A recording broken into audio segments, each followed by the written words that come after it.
Good afternoon. Welcome once again to the weekly update with Kyle Johansson and the mayor. Kyle, I never get tired of watching that new lead in to our being together. I have been away. 8 days. 8 days over in Ukraine, visiting with our sister city, Austro-Ukraine, as well as engaging with officials in Lviv and Rivne, which is basically the state capital for the Rivne Oblast, which is where Ostro is located. And it's been quite the trip. I know you and I were kind of communicating via messenger back and forth.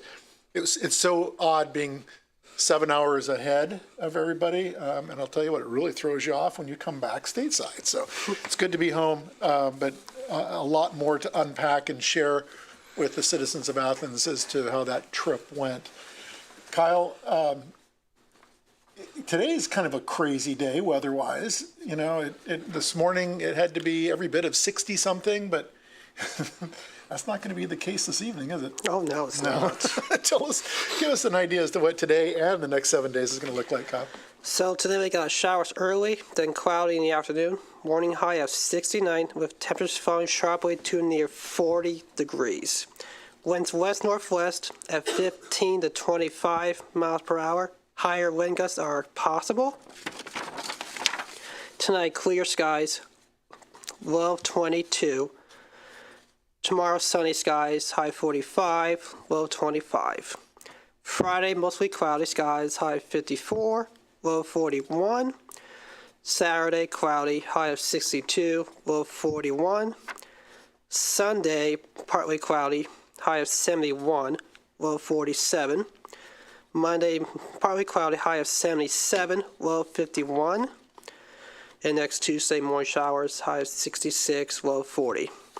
And the men's basketball team beat against Akron last night, and they are now in third place for the MAC tournament in Cleveland from March 13th through the 16th, and they got their final home game Friday, senior night, 6 p.m. tip-off time. And women's is home tonight at 7, and they're home again on Saturday for senior day, and baseball is free this weekend for community celebration weekend. And remind us, how many recent Rufus sightings have you had? Oh, tons of them. Tons of them. Yeah, way too many to count. Last night, probably tonight, Friday and Saturday. You know, OU at some point has to honor you with being the most consistent and reliable friend to Rufus. You know, it's you're truly amazing, Kyle. There's a lot going on and some really interesting things here in the city of Athens, among which is the city naming of Davison Court here in the city of Athens. There's going to be an unveiling of this new street sign tomorrow morning at 10 a.m. to commemorate the naming of, again, the first Athens County's first black attorney, and that is AJ or Andrew Jackson Davison. To which there is an amazing club of students at the middle school here in Athens that has been working hard to elevate and recognize Andrew Jackson Davison, as well as his wife, Eliza, who under herself is a rather interesting individual historically, in that she was a cook for General Custer back in the day, General George Custer, during the Civil War. So the unveiling of this will be right off of Herald Drive in between West Union and West State Street, 10 a.m. tomorrow morning. I'm hopeful that, Scott, I think the government channel is going to be there, so you'll be able to see that streaming via Facebook and probably on heavy rotation here on the government channel. So, but please come out if you can. The Athens Middle School students will be there to help with speaking on the history of Andrew Jackson Davison and Eliza. So please join us. If you have any questions, please reach out to Andrew Chicky, Deputy Service Safety Director for the city, and you can reach him at 592-3340. Athens the Athens Union Street and West State Street Cemetery. So one of our two cemeteries are doing a large cleanup of that cemetery. That'll be March 15th.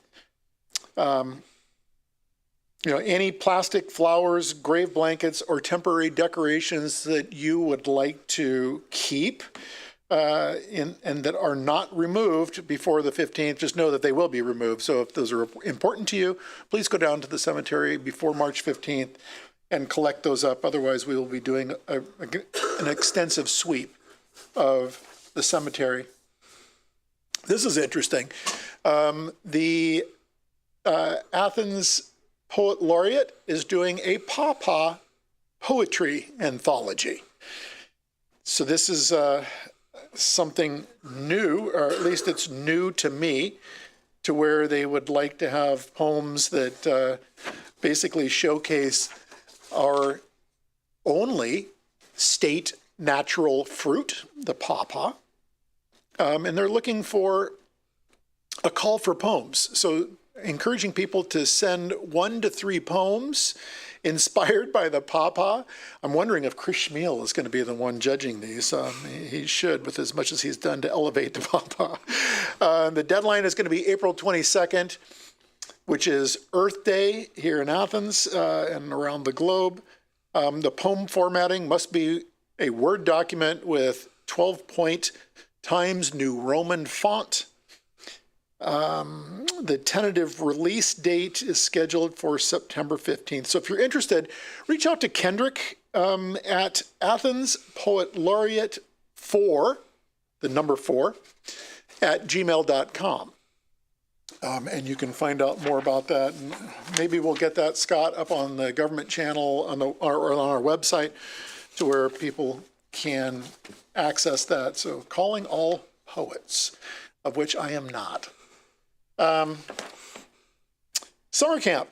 The summer camp registration party is going to be happening March 3rd at 2 p.m.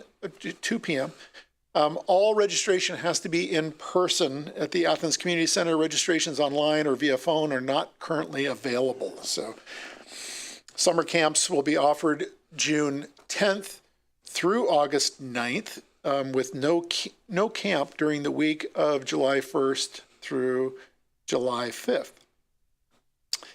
And the camp will also have 2 visits at the city swimming pool during that period of time. So they're going to be doing all kinds of great things. Camp Olympics, Water Week, Great Outdoors Week, and so much more.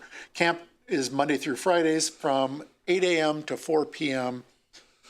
And there is before and after care, which is 7:30 to 8:30 and 4:30 to 5:30, which is available. And that's an additional $25 per week if you are seeking something like that.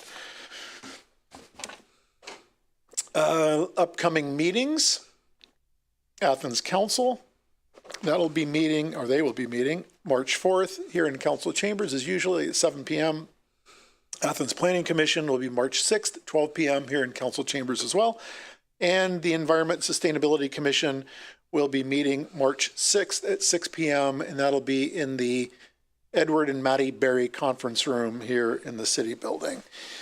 I have the great honor, as I have for the past 8 years, of reading a proclamation, and a very important one at that, and that being the proclaiming this month Developmental Disabilities Awareness Month. So let me read the proclamation, which is there on your screen in front of you. Whereas March has been recognized as National Developmental Disabilities Awareness Month since 1987, the campaign seeks to raise awareness about the inclusion of people with developmental disabilities in all areas of community life, as well as awareness of the barriers that people with disabilities still sometimes face in connecting to the communities in which they live. And whereas the most effective way to increase this awareness is through everyone's active participation in community activities and the openness to learn and acknowledge each individual's contributions. And whereas Policies must be developed, attitudes shaped, and opportunities offered to allow people with developmental disabilities to live as independently and productively as possible in our community. And whereas the city of Athens is proud of community partners such as the Athens County Board of Developmental Disabilities, whose vision is to integrate an inclusive Athens County and provide vital support and resources to nearly 700 residents with developmental disabilities and their families. And whereas we encourage all citizens to foster and support opportunities that include access to education, housing, employment, and recreational activities. And whereas this year's theme is Inclusive Athens County, it takes a community, which it truly does take a community, to celebrate and foster inclusion during the month of March. Now, therefore, I, Steve Patterson, the mayor of the great city of Athens, Ohio, do hereby proclaim March 2024 as Developmental Disabilities Awareness Month and offer full support to efforts that assist people with developmental disabilities to make choices that enable them to live successful lives and realize their potential. I urge all citizens to join in the celebration by spreading awareness of the many contributions offered by people with developmental disabilities in our community. I have some guests here with me today. I know we have Autumn from the Board of Developmental Disabilities. Autumn, you do great work here in the city of Athens. We have Billy. Billy was awarded the Athena Award this year for all the amazing work in removing a stigmatizing word from what was our developmental disabilities. I'm not going to repeat the word because it's not worth repeating. But I really appreciate all of you being here with us. The last thing we have for today is, and I think we've got a clip to share. Kyle, unless I'm missing anything. Nope, you're not missing anything else. Okay, Kyle keeping me on track over here. I have to give a big shout out to the government channel for producing during Black History Month these episodes of historic figures here in the city of Athens who have truly contributed to who we are as a community. This will be the third episode, and this episode is Edward Berry. So continuing to celebrate, again, the strength of our Black leadership and the remarkable work of Edward Berry in creating a hotel as a business leader and helping to break down the barriers, the true barriers, the color barriers here in the city of Athens at the turn of the 20th century. So that said, thanks to all of you for being here. Appreciate it. And Kyle, it's always a delight having you here with me for 4.5 years.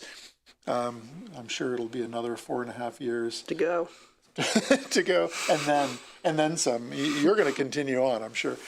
So thanks for joining us, and please enjoy this third episode entitled Edward Berry.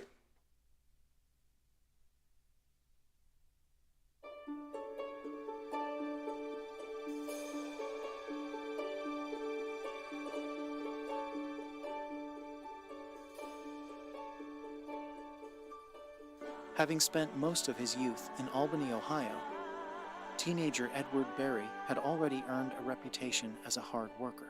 After a stint in a Parkersburg ice cream parlor, he returned to Athens and opened his own parlor, becoming one of the only Black entrepreneurs in Athens.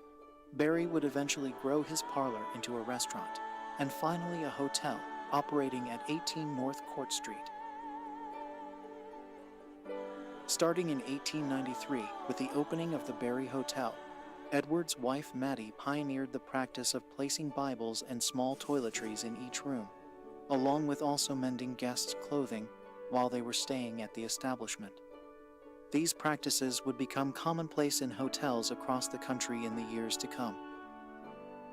While the Berry Hotel initially struggled due to racial tensions within the city, the hotel's reputation of excellent guest service and top-notch facilities would put it on the map for traveling businessmen and locals alike. In the early 1900s, the hotel would become a major attraction for fine dining, even hosting President Theodore Roosevelt, among other famous visitors. The Berry Hotel offered everything from barbershop services to ballroom dances, making it literally the talk of the town. Berry sold the hotel in 1921 after nearly 30 years of operation, passing away 10 years later. For the next few decades, the Berry Hotel continued to operate under new ownership. Even after experiencing a fire in 1928, the new owners continued the hotel's first-class operations. Then in 1961, Ohio University purchased the hotel to further house their expanding student enrollment, renaming it Berry Hall.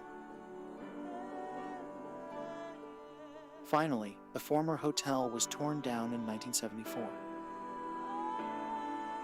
A diner sits in its place today with a historical marker celebrating its existence. Beyond the Hotel Berry, the Berrys found other ways to help the Black community in Athens.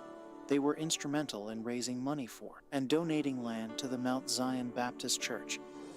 Through both tales of the hotel's success and their support of local causes for all citizens, the Berry name still evokes a tradition of excellence throughout Southeast Ohio.